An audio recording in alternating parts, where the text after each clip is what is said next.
आदाब नमस्कार दोस्तों, मैं हूं अल्ताफ़ आलम, मौलाना आज़ाद नेशनल उर्दू यूनिवर्सिटी के department of mass communication and journalism का स्टूडेंट और आप देख रहे हैं एमसीजे का डिजिटल प्लेटफॉर्म एमसीजे मानो।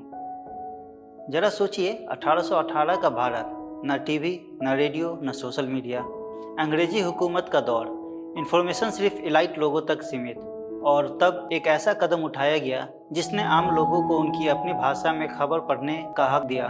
ये कहानी है समाचार दर्पण की, भारत का पहला रीजनल लैंग्वेज न्यूज़पेपर। एक ऐसा अखबार जिसने सिर्फ खबरें नहीं दी बल्कि भारत में वर्नाकुलर जर्नलिज्म की नींव रखी। आज के वीडियो में हम जानेंगे इसकी शुरुआत कैसे हुई, किसने पब्लिश किया, इसका असली एजेंडा क्या था और क्या ये वाकई भारत का पहला रीजनल न्यूज़पेपर था। वीडियो इन तक देखिए। समाचार दर्पण का पहला न्यूज़पेपर 23 मई 1818 को पब्लिश हुआ था। इसका प्रकाशन सीरमपुर से हुआ था, जो उस वक्त दानिश कॉलोनी थी, ब्रिटिश कॉलोनी से थोड़ा अलग। इस न्यूज़पेपर को पब्लिश किया था सीरमपुर मिशन प्रेस ने। ये प्रेस बाप्टिस्ट मिशनरी यानी ईसाई मजहब के प्रचार करने वालों के कंट्रोल में था, जिसमें प्रोमिनेंट नाम था जॉन क्लार्क मार्शमैन का। सबसे इम्पोर्टेंट बात, ये न्यूज़पेपर बंगाली लैंग्वेज में था और इसी वजह से इसे भारत का पहला वर्नाकुलर न्यूज़पेपर माना जाता है। वर्नाकुलर का मतलब होता है लोकल या रीजनल लैंग्वेज। इससे पहले भारत में न्यूज़पेपर पब्लिश हो चुका था, जैसे हिक्कीज बंगाल गैजेट जो 1780 में शुरू हुआ था, लेकिन वो इंग्लिश में था। तो टेक्निकली देखा जाए पहला न्यूज़पेपर ओवरऑल हिक्की गैजेट था जो इंग्लिश में था, और पहला इंडियन लैंग्वेज न्यूज़पेपर समाचार दर्पण जो कि बंगाली लैंग्वेज में पब्लिश हुआ। ये डिस्टिंक्शन समझना बहुत ज़रूरी है। अब सवाल आता है, इसमें छपता क्या था? लोकल समाचार, इंटरनेशनल न्यूज़, सामाजिक मुद्दे, धर्म और मिशनरी एक्टिविटीज़, एजुकेशन और रिफॉर्म से जुड़ी बातें छपती थी। ये सिर्फ खबरों का पत्र नहीं था, बल्कि एक सोशल कम्युनिकेशन टूल था। हिस्टोरिकल रिकॉर्ड के मुताबिक इस न्यूज़पेपर का मकसद सिर्फ जर्नलिज्म नहीं था, बल्कि क्रिश्चियन मिशनरी आइडियोलॉजी को भी प्रमोट करना था।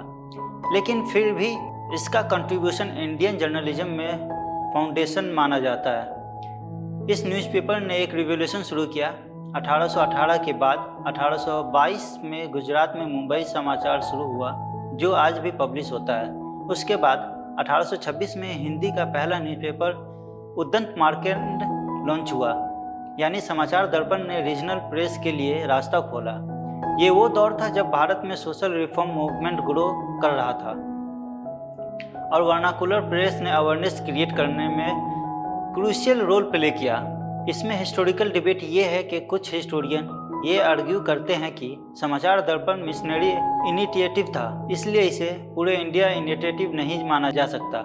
लेकिन एकेडमिक कॉन्सेंसस ये मानता है कि ये भारत का पहला बंगाली न्यूज़पेपर था। ये पहला सक्सेसफुल इंडियन लैंग्वेज न्यूज़पेपर था। इसने रीजनल जर्नलिज्म के फॉर्मल शुरुआत की और इसी वजह से हिस्टोरी बुक में इसका नाम प्रोमिनेंटली आता है। लेकिन ये आज के टाइम में क्यों इम्पोर्टेंट है? आज इंडिया में 1000 प्लस न्यूज़पेपर पब्लिश होते हैं मल्टीपल लैंग्वेज में। रीजनल मीडिया का इन्फ्लुएंस नेशनल मीडिया से कम नहीं है, लेकिन ये सफ़र शुरू हुआ था 1818 में एक छोटे से प्रेस से। बंगाली भाषा में समाचार दर्पण ने प्रूव किया कि लैंग्वेज पावर होती है। जब इन्फॉर्मेशन लोगों की अपनी भाषा में मिलती है, तब अवेयरनेस, पार्टिसिपेशन और डेमोक्रेसी स्ट्रॉन्ग होता है। अगर आप जर्नलिज्म, मीडिया, हिस्ट्री या इंडिया के इंटेलेक्चुअल इवोल्यूशन में इंटरेस्ट रखते हैं, तो ये कहानी सिर्फ एक न्यूज़पेपर की नहीं, बल्कि इंडियन पब्लिक डिस्कोर्स के जन्म की कहानी है। कमेंट करके बताइए, क्या आपको लगता है मिशनरी प्रेस का रोल पॉजिटिव था या आइडियोलॉजिकल? तो मिलते हैं आपसे नेक्स्ट वीडियो में। तब तक के लिए अलविदा।